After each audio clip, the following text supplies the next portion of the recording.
Gold, trusted gold buyers. మీరు తాకట్టు పెట్టిన బంగారాన్ని విడిపించి ఈ రోజు ఉన్న మార్కెట్ ధరకు కొనబడను.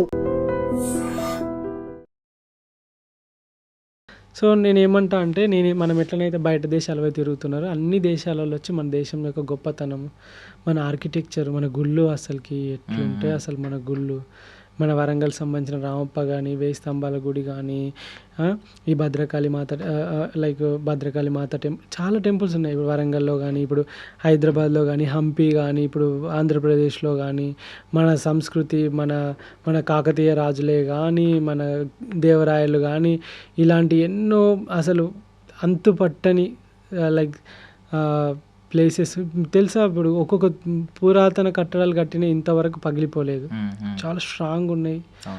అప్పుడు కట్టినవి, మన రాజులు కట్టినవి వందల వేల సంవత్సరాల క్రితం ఉన్నాయి. ఇప్పుడు కట్టిన బిల్డింగ్కు పర్రెలు వాస్తున్నాయి, అంటే రంధ్రాలు ఇట్లా చీరికలు వాస్తున్నాయి. అప్పుడే ఎంత టెక్నాలజీగా వాడిర్రు వాళ్ళు, ఎంత గట్టిగా కట్టిర్రు. అంత పైకి రాయి ఎట్లా తీసుకుపోయారని ఇప్పటికీ పరిశాన్ అవుతాం. అంత పెద్ద రాయి ఏనుగుల ద్వారా అప్పట్లో వాళ్ళు తీసుకుపోయారు కదా. సో నేను ఏమంటా అంటే మన దేశం కూడా అట్లా మంచిగా ట్రావెలింగ్ అవన్నిటికీ ఉంటే స్కోప్ ఎక్కువ ఉంటుంది. ఫారినర్స్ కూడా వాళ్ళు వచ్చి ఇక్కడ కూడా సెటిల్ అయితే బాగుంటుంది కదా, వాళ్ళకు కూడా ఇలాంటి అవకాశం కనబడాలి కదా దేశంలో. సో ఈ పొలిటీషియన్స్ కానీ, ఈ సిస్టమ్ కానీ, ఇదంతా కరెక్ట్గా ఎలాంటి పొల్యూషన్ లేకుండా, ఎలాంటి ఇవి ఏమంటారు ఇది ఈ కల్తీ లేకుండా, మంచిగా క్వాలిటీ ఆఫ్ కన్స్ట్రక్షన్సే కానీ, బ్రిడ్జిలు కడితే కూలిపాయి, ఫ్లైట్లు కూలిపాయి, చాలా వరకు ఇట్లా జరుగుతున్నాయి కదా. ఇవన్నీ స్ట్రాంగ్గా ఉంటే ఎంత బాగుంటుంది అని నాకు అనిపిస్తుంది. సో కాబట్టి ఇండియా కూడా అట్లా బాగుపడింది, ఎంత బాగుంటుంది. అంటే ఇప్పుడు ఎంత రుచికరమైన వంటకం ఉన్నా వడ్డించేవాడు దరిద్రంగా ఉంటే మనం వేసుకోం. అటు సరిగ్గా వడ్డించకుండా మొహం ఎలా పెట్టుకుని వేసాడు అనుకోండి, మనమే తినాం. సో అదే జరుగుతుంది ఇక్కడ. మంచి మంచి గొడ్డు కారమైన కూడా తీయ ఉంటుంది. అదే ఇప్పుడు అది మన దగ్గర మంచి మంచి ప్లేస్లు ఉన్నా కూడా మన పీపుల్ చేసే కొన్ని మిస్టేక్స్ వల్ల, లేదంటే కొంచెం క్వాలిటీ మెయింటైన్ చేయకపోవడం వల్ల, లేదంటే బిహేవియర్ వల్ల, వీటి వల్ల కొంచెం టూరిజం దెబ్బతింటుంది. సో అది మెరుగైతే మన దగ్గర అద్భుతమైన tourism. Safety first, safety first. వాళ్ళు సేఫ్టీ ఫీల్ అవుతారు, సేఫ్టీ కోరుకుంటారు ఎవరు వచ్చినా కూడా. నీ కడుపు మోషన్స్ అయినా లేకుంటే నీ శానిటైజేషన్ అది ఇది లేకుండా అడ్జస్ట్ చేసుకుంటావు, కానీ ప్రాణమే ఉండదంటే కరెక్ట్ రానే రావు కదా. అది సో పరుగు సినిమా చూసుంటారా? పరుగు అని ఒక సినిమా వచ్చింది అల్లు అర్జున్. అందులో జయసుధ గారు ఒక డైలాగ్ ఉంటుంది అనమాట, అల్లు అర్జున్ గారిని అంటది, ముట్టికిని చక్రాలేసిన పుట్టాదో అని. సో మీరు అలాగే ఉంటారు బేసికల్లీ. ఇప్పుడు కొంచెం పాజ్ తీసుకున్నారంటే ఏదో పెద్ద రూట్ మ్యాప్ రెడీ చేసుకుంటున్నారు. ఏంటి నెక్స్ట్ ఎక్కడికి? అయితే ఏంటి అని అంటే ఒక తుఫాన్ ముందు ఎట్లయితే ప్రశాంతంగా ఉంటుంది అంటారు కదా. సో ఏంటంటే ఈ పీరియడ్ వచ్చేసి ప్లానింగ్. ఈ ప్లానింగ్ ఏంటంటే ఇప్పుడు మనం వెళ్ళాలంటే రేపే వెళ్ళొచ్చు, కానీ ఆ కంట్రీకి వెళ్ళడానికి ఏం కావాలి? వీసా కావాలి. ఆ వీసాస్ అన్నిటికీ ఒక్కొక్క దానికి ఒక్కొక్క క్రైటీరియా ఉంటుంది. సో డబ్బులు మెయింటైన్ చేయడం కానీ, అకౌంట్లో స్టేట్మెంట్ ఆఫ్ పర్పస్ రాయడం కానీ, హోటల్ బుకింగ్స్ చూపెట్టడం కానీ, రోడ్ మ్యాప్ చూపెట్టడమే కానీ, ఫ్లైట్ బుకింగ్స్ చూపెట్టడం కానీ, ఏ కంట్రీలో ఏ సీజన్లో ఉండాలి, ఇప్పుడు కొన్ని కంట్రీస్ ఉంటాయి -30-40 ఉంటాయి. ఆ కంట్రీలో నువ్వు రైడే చేయలేవు, రోడ్లు మొత్తం బ్లాక్ అయిపోయి ఉంటాయి స్నో తోటి.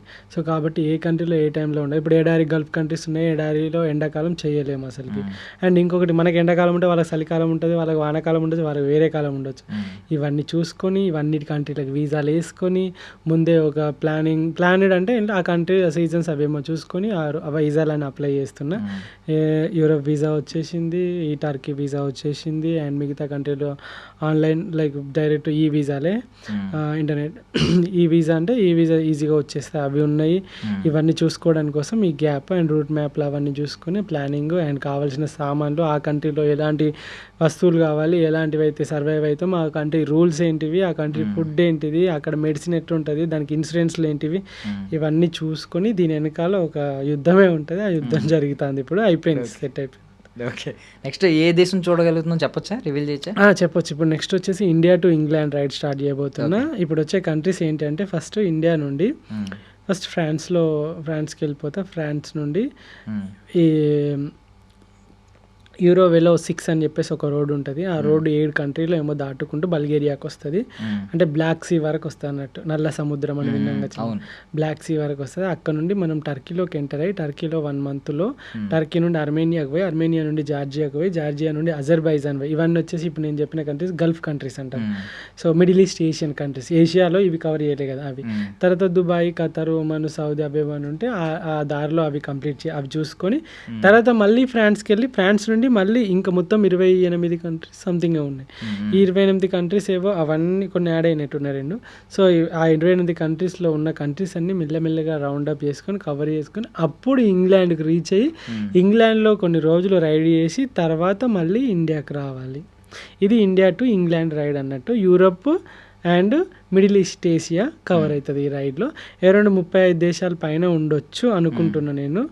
అండ్ చూడాలి, ఈ ఒక 2-3 సంవత్సరాలు పట్టొచ్చు. దగ్గర 25,000 నుండి 35,000 వరకు కిలోమీటర్లు కవర్ అవ్వచ్చు.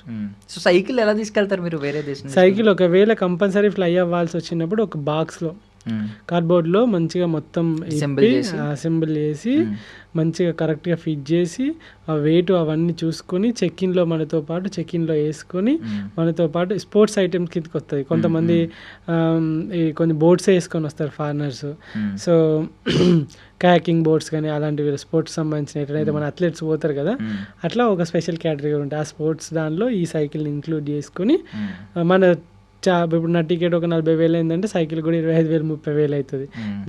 దానికి కూడా ఎక్స్ట్రా లగేజ్ పే కింద ఎక్సెస్ లగేజ్ కింద పే చేసి దాన్ని నాతో పాటు అక్కడ తీసుకెళ్ళి మళ్ళీ అక్కడ అక్కడ పర్మిషన్ ఏం అవసరం లేదు.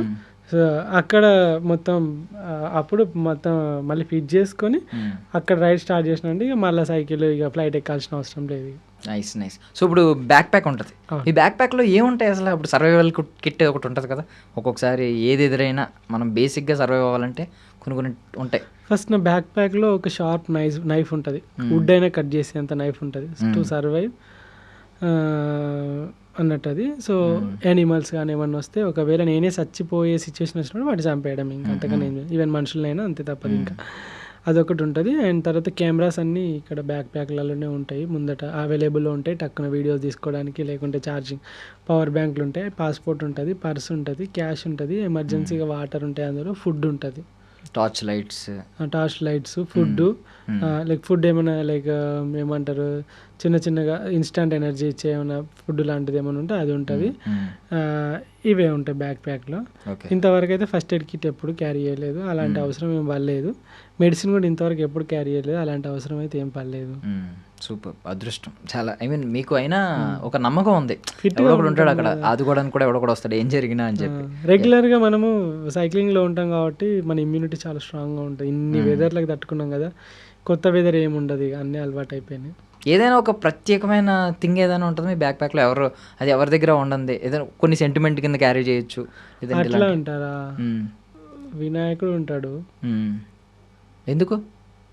ఎందుకంటే ఒక ఫ్రెండ్ ఇచ్చిండు ఉండమని, దగ్గర ధైర్యంగా ఉంటుందని అట్లా ఉంటారు. అన్ని కెమెరాలు ఈ లొల్లే ఉంటుంది, అసలు ఏముండదు అలా. కెమెరాలు, డబ్బులు, ఇవే అమ్మో అవి పెద్ద తలనొప్పి. నేను లైక్ అంత స్పెషల్గా అంటే ఇంకా ఫిల్టర్ ఉంటుంది, వాటర్ ఫిల్టర్, ఇట్లా డైరెక్ట్ మురికి నీళ్ళలో కూడా ఫిల్టర్ వేసుకొని తాగొచ్చు, అది ఒకటి ఉంటుంది. సో దట్ డైరెక్ట్ వాటర్ లేనప్పుడు తాగొచ్చు. ఎక్కువ ఇబ్బంది ఫుడ్ గురించి ఉండదు కానీ ఫుడ్ ఐటమ్సే ఉంటాయి. సో ఇప్పుడు పెళ్ళి టాపిక్ వస్తే ఏంటి, మీలాగే వాళ్ళు కూడా ఇప్పుడు మీకు వచ్చే అమ్మాయి కూడా ప్రపంచాలు తిరిగే ఆలోచన ఉన్న అమ్మాయినే చేసుకుంటారా? అలాంటిది ఏమన్నా ఉందా ఇంట్లో?